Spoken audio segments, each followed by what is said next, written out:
Hello लोगोफोर गासै नायगिरि बिथांमोननिसिम आंनि अननाय आरो मोजां मोननायखौ नोंथांमोननो जासिहरबाय। लोगोसे आं गासै बुहुमनि बर'फोरखौ मोजाङै दं होननानै आसा खालामबाय।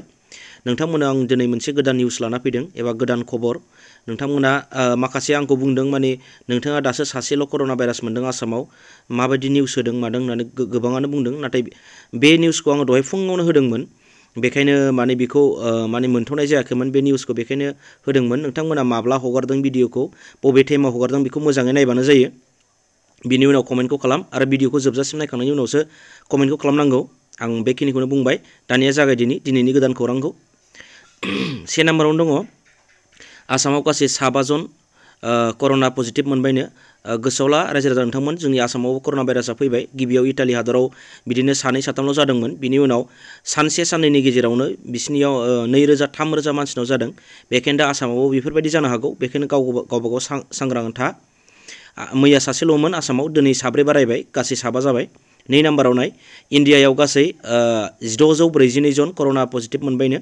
भारत हादराव दाख्लै गैयामोन, 4, 7, 10 जन, 20 जन, 100 जन, 100 बेफोरबायदिल'मोन। नाथाय दिनै 1642 जन कर'ना भाइरास पजिटिभ मोनबायनो।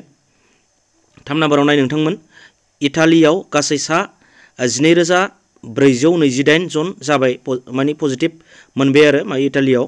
गासै बेसेबां जन जाखोनो इटालियाव 12428 ना, 12428 जन जाबाय। आरो 4 नाम्बाराव नाय, इउएसएआव गासै बियो माबा जादों दे, बियो माबामोन, मोनसे माबा जादों, खम जादों इयो।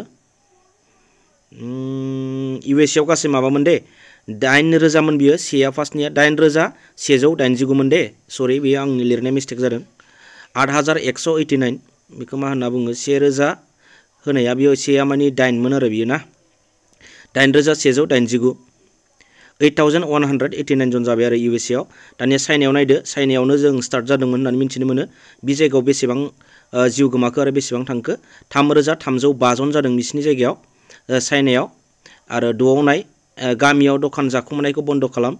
माने गामियाव दखान जाखुमाबाय थादों बायदि बायदि। मानो होनना बुङोबा आंनि चेनेलनिफ्राय आं बुंहरदों बन्द' खालाम अननानै। मानो होनना बुङोबा जोंनि आसामाव सिगाङाव गैयामोन, दायो फैबाय। मैया सासेल'मोन, दिनै 4 एरदेरनानै 7 जाबाय।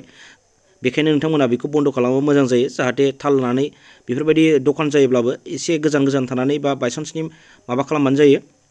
आरो 7 नाम्बाराव नाय, जिअ' फ्रि होदों। बेखौबो गोबां मानसि आंखौ बुंदों जिअ'खौ फ्रि मोनाखै, मा मोनाखै होननानै आंखौ बुंहरगासिनो। आंना जायाखै, मा जायाखै होननानै कमेन्टआव हरदों। थगायदों मादों, एप्रिल फुलनि थाखाय होनदों। बियो थगायनाय नङा नोंथांमोन, बियो 100 मिनिटनि। नोंसोर आंनि भिडिअखौ नायब्ला बुजिगोन, नोंथांमोना उनाव मोनथिगोन मोनगोन ना मोनमारा। बियो थारैनो सैथो। आरो नोंथांमोना अफिसियेल जिअ'नि अफिसियेल वेबसाइटआव थांनानै नायबानो नुगोन। आरो 8 नाम्बाराव नाय, आसामाव दा हरनि गेजेराव गोबां कर'ना भाइरास पजिटिभ मोननो हागौनो। जोंनि आसाम हादराव कर'ना भाइरासनि पजिटिभखौ दा मोनानि गेजेरावनो आरो बांबावनाय मोननो हागौ होननानै बुंदों। आरो नायबाव 9 नाम्बाराव, बुहुमनि बर'फोर कर'ना भाइरासनिफ्राय गावखौनो साबधान जा।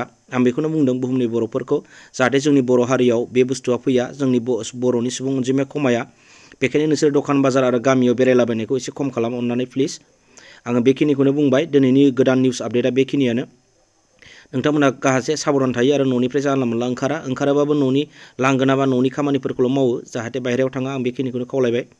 आरो आं मोनसे खावलायबावनो सानदों, नोंथांमोना सोरबा नोंथांमोननि न'खराव उन्दै गथ' दङब्ला बे आंनि चेनेलावनो नुखागोन, माखासे भिडिअफोर आं बानायना हगारखाबाय। अनलाइन माने क्लास 9, 10निखौ आङो भिडिअ बानायना हगारदों। बिथांमोननो नायहोयोब्ला बे भिडिअखौ एसेबाबो माने बिथांमोना रोंगोन, बुजिगोन। मानोना स्कुला बन्द', आं बेखौनो खोन्थाबाय। आंनि बे इउटुब चेनेलावनो नुखागोन, नोंथांमोना नागिरबानो नुगोन भिडिअखौ। दिनैनि भिडिअआ बेखिनियानोसै। बाय बाय।